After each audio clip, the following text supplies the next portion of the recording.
Eh bien, bonjour à tous, et aujourd'hui on va se retrouver pour une toute nouvelle vidéo. Et aujourd'hui on va parler d'une chose très importante, d'une chose qui me tient à cœur.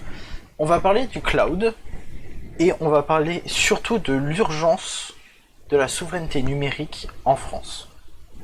Pourquoi? Parce qu'aujourd'hui en France, effectivement, pour la plupart des entreprises, pour la plupart des domaines ou quoi que ce soit, on est tout simplement en fait souverain en rapport avec l'Amérique. C'est-à-dire que les entreprises ou les solutions type, je sais pas moi, OS, Windows, etc., Windows VMware, sont des solutions américaines, sont des solutions, on va dire, privées, voilà, américaine. Et aujourd'hui, effectivement, si on prend tout ce qui est moteur de recherche, Google, américain, GAFAM, système d'exploitation principal aussi, hein, si on prend juste le système d'exploitation principal, beaucoup d'entreprises utilisent Windows, beaucoup d'entreprises utilisent les solutions Office 365, donc proposées par Microsoft, et voilà, de Windows, donc voilà. Donc du coup tout ça est orienté vraiment américain, et en France nous n'avons pas de souveraineté, on va dire française. Bon, principalement on va parler du cloud. Le cloud, c'est tout simplement l'informatique mais dématérialisée. Au lieu d'avoir des données ou des logiciels sur votre propre ordinateur ou serveur, en fait, ils vont être hébergés à distance dans des data centers, donc proposés par des solutions d'hébergement type EM Cloud, OVH, Cleaver. Mais le cloud, ce n'est pas un service unique, il existe plusieurs types de services, donc organisés par des modèles.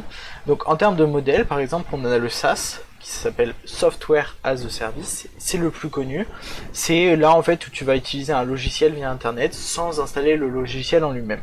Par exemple, Gmail, tu peux installer le logiciel Gmail, mais tu peux y avoir aussi accès, et la plupart des utilisateurs le font, par internet, c'est-à-dire par l'adresse gmail.google.com. Ça marche aussi pour Google Docs, ça marche aussi pour Netflix, ça marche aussi pour Microsoft, enfin les outils Microsoft 365.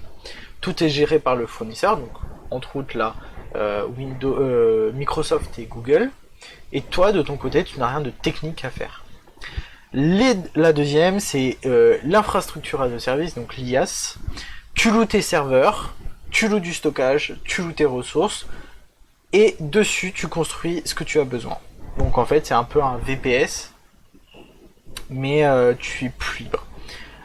Qu'est-ce que tu as concrètement qui fait ça? Tu as AWS, donc Amazon Web Service, tu as Microsoft Azure, et tu as Google Platform aussi qui le fait. Donc tu es plus libre, mais tu dois gérer toi-même tes logiciels.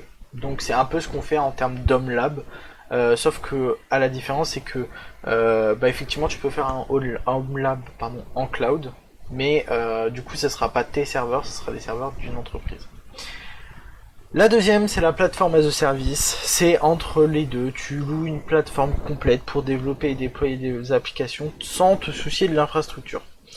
En termes d'exemple, tu as Heroku et Google Apps Engine, parfait pour les développeurs d'ailleurs. Et après, tu as le STAS et le NAS. Alors NAS, N-A-A-S, pas le NAS, N-A-S. Donc le STAS, c'est le Storage as a Service, donc c'est les stockages purs et simple en fait. C'est externalisé, donc par exemple Dropbox et Google Drive. Tes fichiers sont accessibles partout en fait, et du coup tu as juste l'indépendance en termes du fournisseur, c'est tout. Et le Network as a Service, ça va être des services réseau hébergés du coup type VPN, pare-feu ou des fois la bande passante. C'est un réseau sur demande, très utile pour les entreprises et les infrastructures assez complexes en fait. Voilà. Pourquoi on utilise autant le cloud? Tout simplement parce qu'aujourd'hui le cloud est partout, dans tous les secteurs, éducation, santé, finance, divertissement, défense.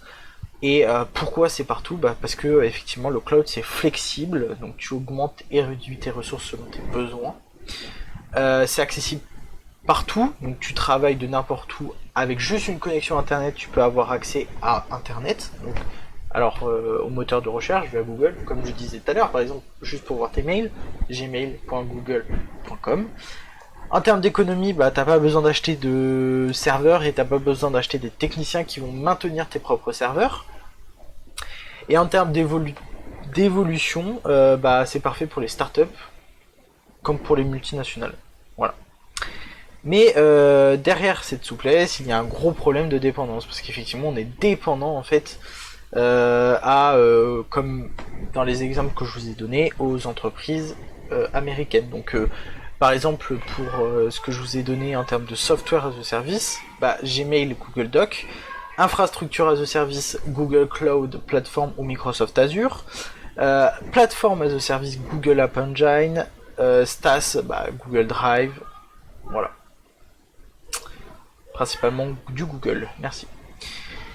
Le problème qui contrôle le cloud, bah effectivement, les plus grosses parts de marché aujourd'hui sont dominées par Amazon, pour du coup, enfin, pas pour, mais avec AWS. On a ensuite Microsoft Azure et ensuite on a Google Cloud. Et récemment, on a aussi Oracle et IBM et même Meta pour certains services, mais avec l'IA principalement. Et ça passe par plusieurs problèmes en fait, parce qu'en France, les données françaises sont souvent stockées à l'étranger. Ces entreprises sont soumises à des lois comme le Cloud Act en USA, qui permettent aux autorités américaines d'accéder à des données même hébergées en Europe. Bon, c'est pas la meilleure chose. Il y a un risque stratégique, imaginez que... Alors, il y a un risque de stratégie, il faut imaginer qu'en cas de tension géopolitique, effectivement, un fournisseur coupe l'accès à tes services, et bah, type Google, etc., si on coupe l'accès à tes services, t'es dans le caca. Mais voilà. Entre autres, c'est effectivement un gros problème en France, c'est la souveraineté qu'on a sur beaucoup de choses. En France, on a essayé de développer un moteur de recherche, un peu comme Google, qui s'appelle Quant. Je sais pas où c'en est actuellement, mais effectivement, voilà. On a aussi Mistral AI, qui est bien développé et qui fait une belle concurrence à ChatGPT, enfin à OpenAI plutôt. Et effectivement, aussi en France actuellement, au niveau du gouvernement, pardon, on a aussi le gouvernement qui est en train de s'orienter vers Nextcloud, donc une solution Nextcloud pour tout ce qui est éducation nationale. Voilà. Alors pourquoi la souveraineté numérique c'est crucial? Bah parce que tout simplement la souveraineté numérique c'est la capacité d'un pays à maîtriser ses données, ses infrastructures, ses logiciels et ses services numériques en fait. Donc comme je disais, effectivement, en France, beaucoup d'enseignants utilisent Google Drive. On va parler de l'enseignement. Beaucoup d'enseignants utilisent Google Drive pour héberger ces documents, etc. Donc c'est court, certains bulletins, enfin voilà. Effectivement, c'est pas super sécurisé parce que Google Drive, bah, c'est Google, c'est américain, donc voilà.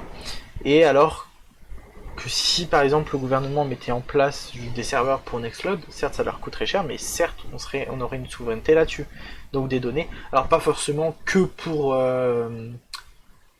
l'éducation nationale, mais pour l'armée aussi. L'armée aussi, je sais que ils mettent aussi en place un Nextcloud et qu'ils l'ont en place, pas qu'ils le mettent, mais qu'ils l'ont en place, pardon. Voilà, tout simplement.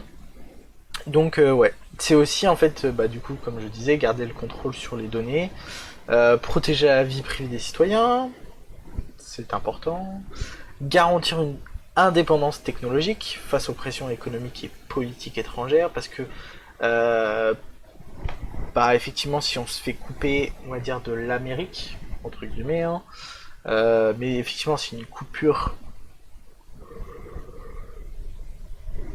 entre les deux, bah, ça peut poser problème parce qu'effectivement beaucoup d'entreprises vont se trouver avec des problèmes, notamment je pense aux entreprises avec Google Azure ou quoi que ce soit. Stimuler l'innovation locale et investir dans des propres talents et infrastructures et startups. Alors talent, comme je vous l'ai dit tout à l'heure, donc on va pas parler de mCloud qui est en train de se développer aussi en termes de cloud, mais on va parler de OVH qui, pour la première année, ont fait une remontée incroyable. Mais on va parler aussi de Cleaver. Alors, je vous mets les 3 liens dans la description. Donc, principalement EM Cloud en début, on a ensuite OVH et après Cleaver. Mais voilà, ces 3 là, principalement, donc OVH et Cleaver se développent très rapidement, sont très intéressants. Et puis voilà, en fait, c'est des solutions françaises, donc moi, tout ce que j'ai envie de dire, c'est choisissez la France. Non, mais concrètement, voilà, c'est éviter d'aller acheter des services américains, donc tout ce qui est Azure et AWS.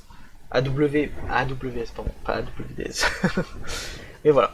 Tout simplement. Après, effectivement, il y en a d'autres, hein, des acteurs en France. Il y a Scalway et 3D Hotscale. Et en Europe, on a Gaia X aussi. Voilà. Tout simplement, donc voilà. Sur ce, j'espère que cette vidéo vous aura plu, en fait. J'espère que du coup, elle vous aura plu, qu'elle vous aura un peu fait comprendre comment fonctionnait le cloud, comment c'était structuré, etc.